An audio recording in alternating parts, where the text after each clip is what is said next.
Shalom bien-aimés dans le Seigneur, nous allons prier pour partager la parole. Seigneur, sois béni, sois exalté. Prends contrôle, Seigneur, au nom de Yeshua. Amen.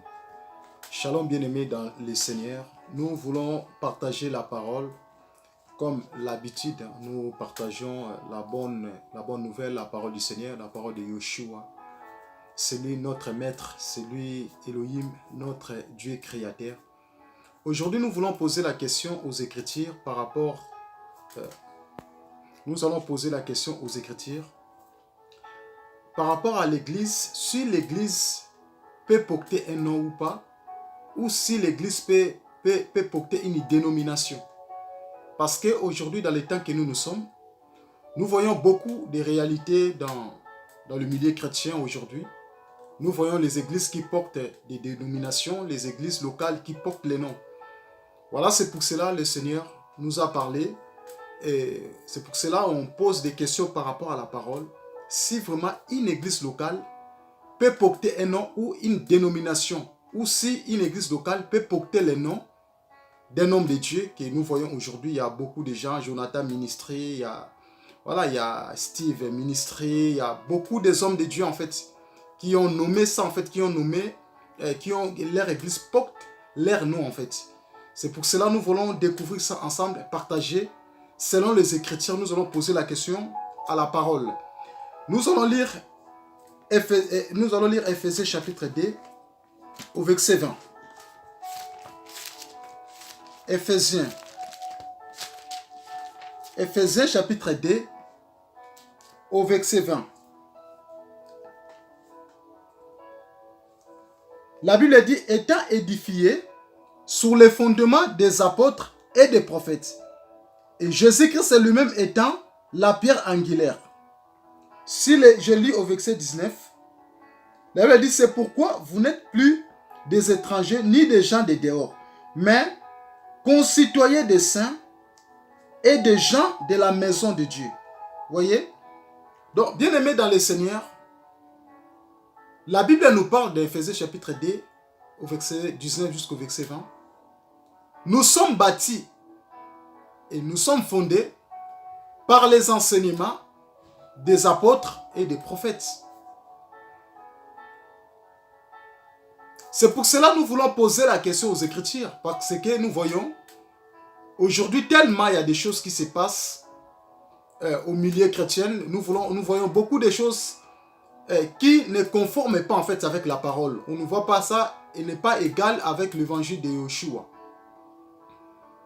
Les textes que nous sommes fondés par l'enseignement des apôtres et des prophètes, la Bible dit Yeshua, c'est lui les véritables racines, c'est lui les véritables fondements. Voyez? Donc on n'a pas été bâti par un autre enseignement. On a été bâti, fondé, raciné par les enseignements des prophètes et les apôtres. C'est eux. C'est par rapport à l'enseignement que Yeshua nous a laissé. C'est ça les racines, c'est ça les fondements. Maintenant, on va poser la question aux Écritures, d'où viennent toutes ces choses en fait? Qu'aujourd'hui nous voyons beaucoup les églises qui portent un nom et les hommes de Dieu disent qu'ils ont reçu la vision. Nous voyons que nous avons deux sortes de visions. On a la vision qui vient de Yeshua et la vision qui vient de l'ennemi, qui vient de Satan. Parce que la vision qui vient de Yeshua, c'est la vision qui marche en accord avec la parole. C'est la vision qui marche ensemble avec la saine doctrine, l'évangile pire. L'évangile sans mélange. Voilà, c'est pour cela que nous voulons poser la question aux Écritures. Si l'Église peut porter un nom ou une dénomination, ou si une église locale peut porter le nom des hommes. La Bible dit dans Genèse chapitre 2, on va lire Genèse. Genèse chapitre 2, on va commencer au verset 21 jusqu'au verset 22. La Bible dit, Yahweh Elohim fit tomber un profond sommeil sur l'être humain qui s'endormit. Il prit l'un de ses côtés et referma la chair à la place de ses côtés. Yahweh Elohim bâtit une femme du côté qu'il avait pris de l'être humain et l'amena vers l'être humain, vers l'homme. Nous sommes dans la création. Lorsque Dieu a créé Adam, nous tous nous connaissons l'histoire. Adam a été tiré de la terre. Déjà le nom Adam qui veut dire la terre, signifie la terre. La Bible dit Dieu fit tomber Adam par un profond sommeil, l'humain, l'homme Adam. Et le Seigneur a pris les côtés d'Adam. La Bible dit Dieu forma la femme, ce que nous appelons la sœur Ève.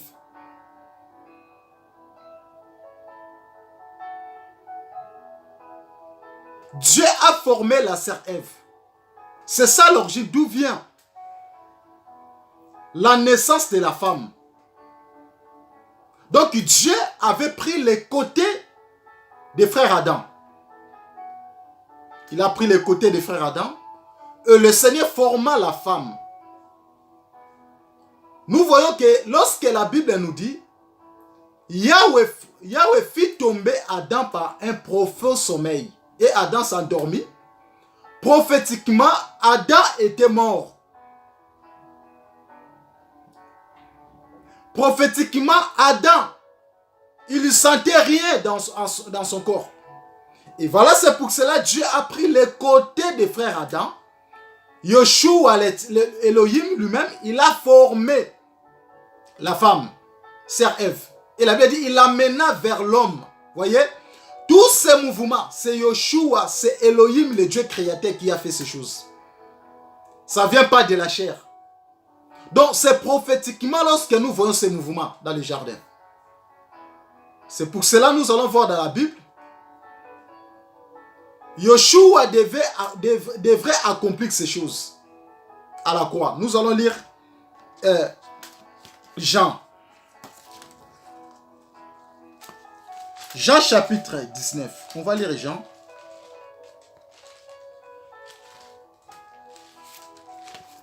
Nous allons lire Jean.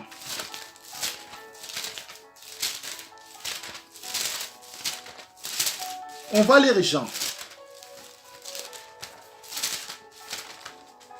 Yoshua à la croix. On va lire Jean. Jean chapitre 19. Au verset 34. La Bible dit, mais un des soldats lui pexa le côté avec une lance. Et aussitôt, il sortit du sang et de l'eau. La Bible dit au verset 35, et celui qui l'a vu en a rendu témoignage, et son témoignage est digne de foi. Il sait qu'il dit vrai, afin que vous le croyiez. Nous avons vu dans Jean chapitre 19, verset 34. Yoshua à la croix, lorsque les soldats lui a pexé, la Bible dit Yoshua avait sorti le sang et de l'eau. C'est là qui prouve que le signe de la naissance. Voyez? Lorsque je dis que dans le jardin, lorsque le Seigneur frappa Adam par un profond sommeil, je dis prophétiquement, ça nous parle de la mort d'Adam.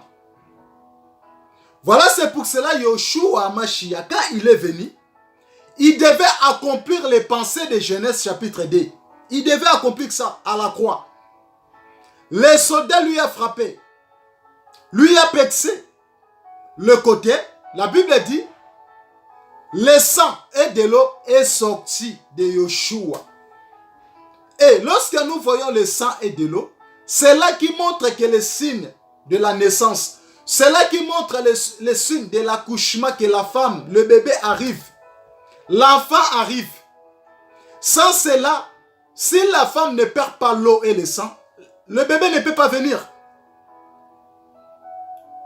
Que nous voyons qu'ici, la maternité spirituelle qui se passe, qui se dégage dans les jardins. Donc Yoshua, notre maître, il a sorti son église. à la croix. Il a donné la naissance à son église à la croix. Jean chapitre 1. On va lire Jean. 1 Jean, pardon. Chapitre 5. On va bien vérifier les Écritures. Comme on a l'habitude de poser la question aux Écritures, les Écritures ont toujours raison. La Bible a toujours raison. 1 Jean chapitre 5, au verset 6. La Bible dit, c'est Jésus, le Christ, qui est venu avec l'eau et le sang. Et pas seulement avec l'eau, mais avec l'eau et le sang. Et c'est l'Esprit qui rend témoignage. Or, l'Esprit est la vérité. Vous voyez? Donc, l'Esprit est la vérité. La Bible dit, il y a 3 choses qui rendent témoignage de Yeshua. C'est l'eau, le sang et l'Esprit. Voilà, c'est pour cela notre maître Yeshua, il avait fait couler le sang et de l'eau pour faire sortir son église. Voilà, c'est pour cela, bien aimé dans le Seigneur, un individu ne peut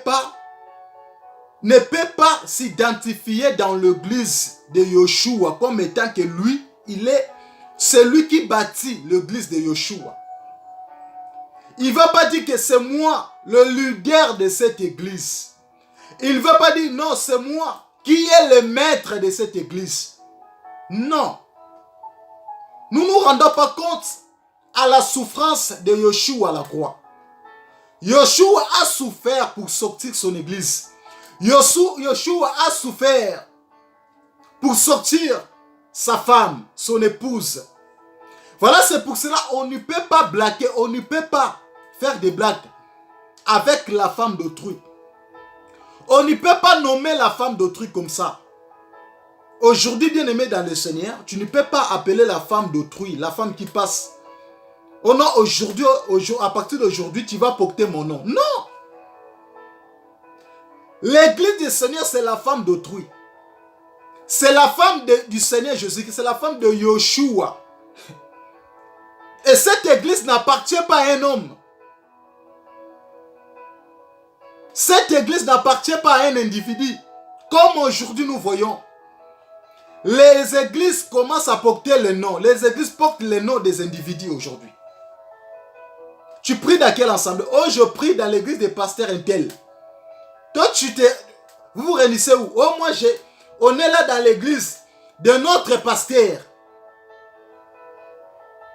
Or, les véritables églises ne peuvent pas porter le nom d'un pasteur, ne peuvent pas porter le nom d'un apôtre, ne peuvent pas porter le nom d'un docteur. On est d'accord par rapport aux Écritures. Une église de Yeshua doit porter le nom de son mari, doit porter le nom de son créateur, doit porter le nom de la personne qui a donné la naissance à cette église. C'est l'église de Yeshua. Une église locale ne peut pas porter le nom d'un individu. Nous voyons que le frère Adam, lorsque Dieu lui a frappé par un profond sommeil, le Seigneur a pris le côté d'Adam. Nous voyons le mouvement de la maternité. J'ai dit prophétiquement, ça nous parle de la naissance de l'église. Yeshua, le Seigneur Jésus-Christ, il a accompli ces choses à la croix. Voilà, c'est pour cela nous voyons. Jésus a fait sortir le sang et de l'eau. C'est le signe de la naissance. C'est le signe de l'accouchement. Donc Yeshua a donné la naissance à l'église. Vous voyez? Donc l'église locale, une église ne peut pas porter le nom d'un individu. Elle ne peut pas porter un nom. Aujourd'hui, nous voyons l'église, la puissance de l'éternel. Oh, mais nous comprenons que Yeshua est la puissance. C'est lui le tout-puissant. Les apôtres connaissaient ces choses. Nous prêchons de Paul, de Timothée, de Tite, de Pierre. C'est ça l'évangile que nous défendons. Nulle part dans la Bible qu'on a vu Pierre ministrer. Nulle part dans la Bible qu'on a vu Paul ministrer.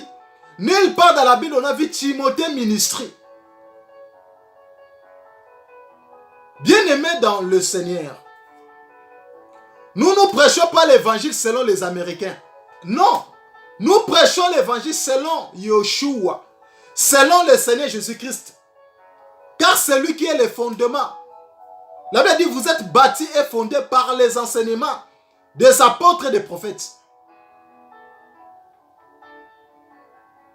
On n'est pas été bâtis selon les Américains, non selon les Européens, non selon les Africains. Nous ne défendons pas l'évangile selon les Africains. Nous ne défendons pas l'évangile selon les Congolais. On ne défend pas l'évangile selon les Français, ni selon les Camerounais, nous selon les Ivoiriens. Nous défendons l'évangile selon le Seigneur Jésus-Christ, notre maître. Personne ne peut fonder personne peut bâtir, peut mettre notre fondement. Car nous sommes bâtis par les enseignements des apôtres et des prophètes. Car Yeshua est l'angle et le pierre angulaire. C'est lui notre maître. Nous voyons des papis ministries. Les églises portent que le nom des pasteurs. Les églises portent que le nom des hommes. Voilà, c'est pour cela. Dans les églises là, il y a le système. Et dans cette église là, vous voyez, il n'y a pas Dieu qui règne. C'est l'homme qui domine. Donc s'il n'est pas là, c'est la femme qui va lui remplacer. Une église locale ne peut pas porter le nom d'un homme.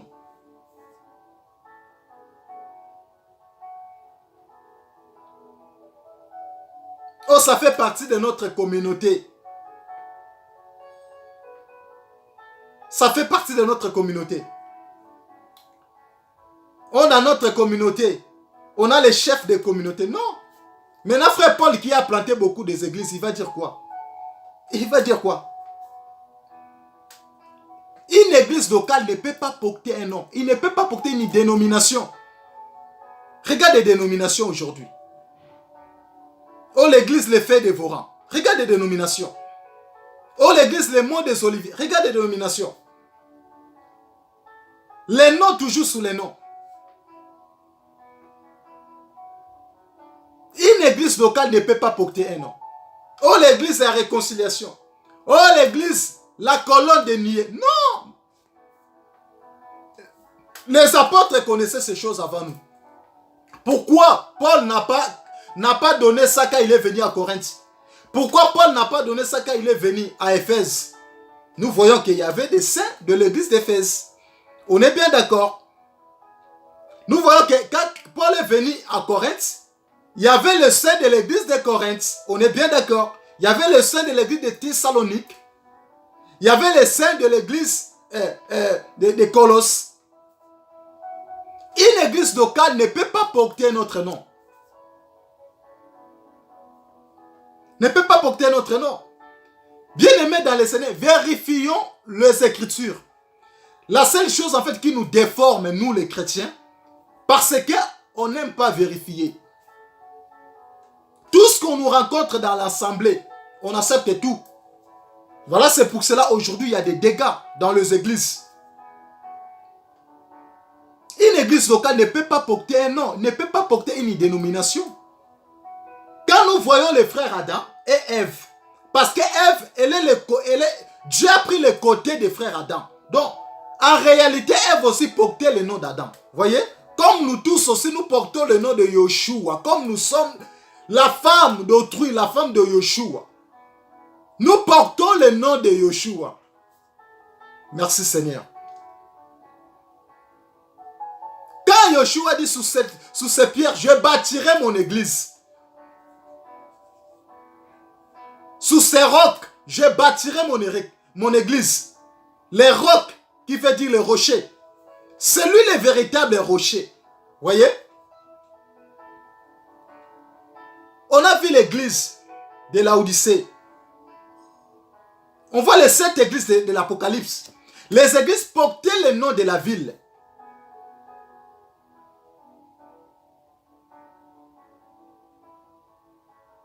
Et tout le monde aujourd'hui, dans cette génération, tout le monde a sa vision. Nous comprenons qu'il y a la vision de Yeshua. Et la vision de Yeshua respecte les consignes apostoliques et prophétiques.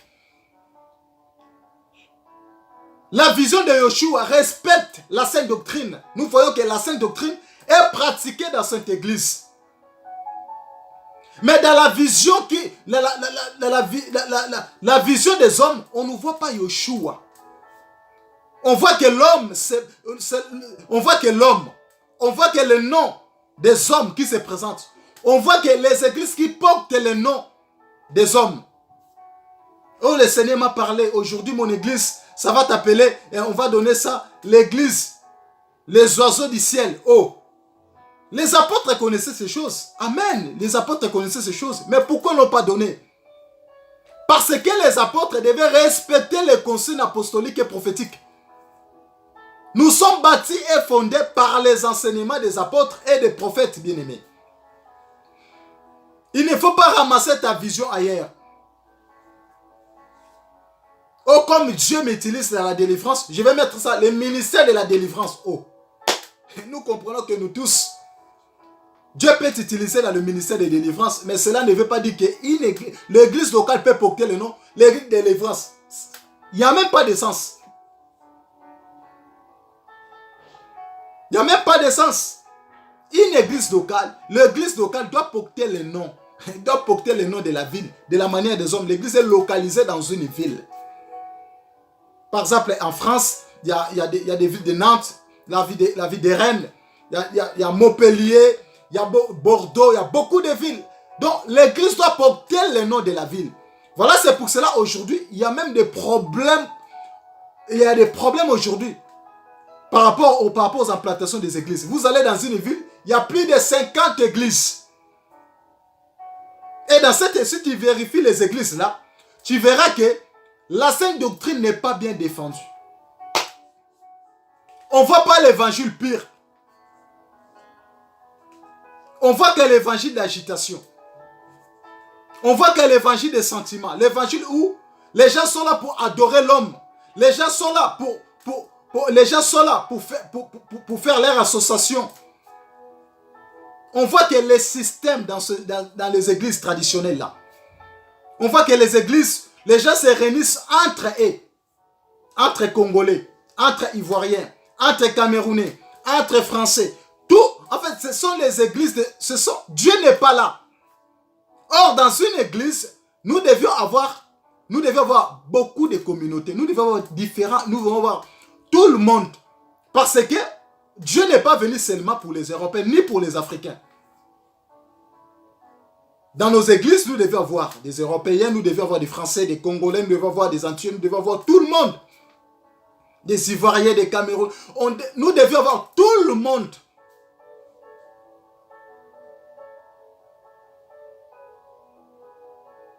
Les églises du Seigneur.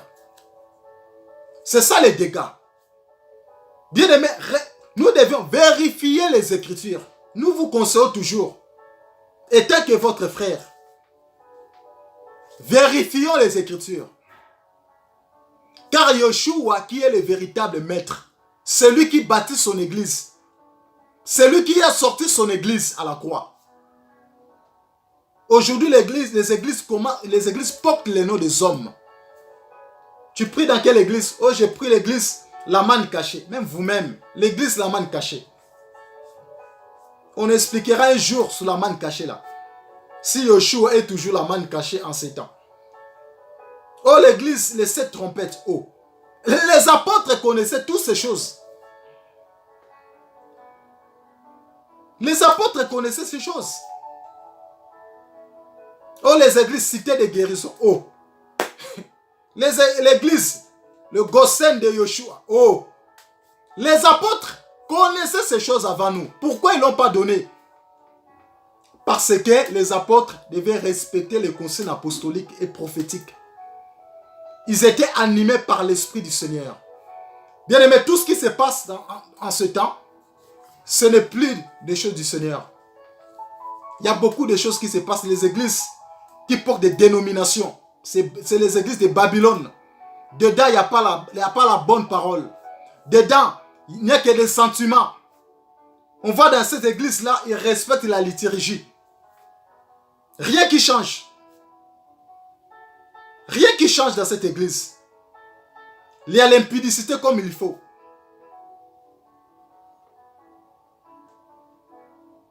Que Yeshua, notre maître, vous bénisse. Vérifions les Écritures.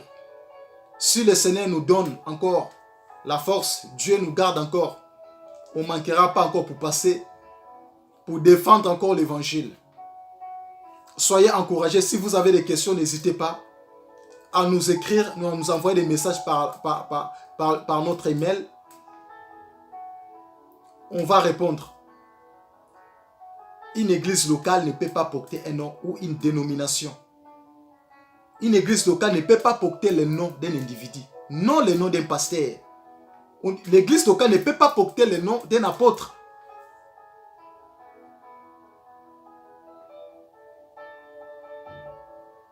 Nous sommes sous la vision de Yeshua. Et la vision de Yeshua respecte la sainte doctrine. La vision de Yeshua respecte la bonne parole. La vision de Yeshua respecte les consignes apostoliques et prophétiques. Bien aimé, ça demande une réforme sur les enseignements. Beaucoup des enseignements, ça demande une réforme. Réforme du cœur, réforme sur des enseignements qu'on a reçus avant. Nous aussi, on était dans l'ignorance. Mais le Seigneur nous a éclairés.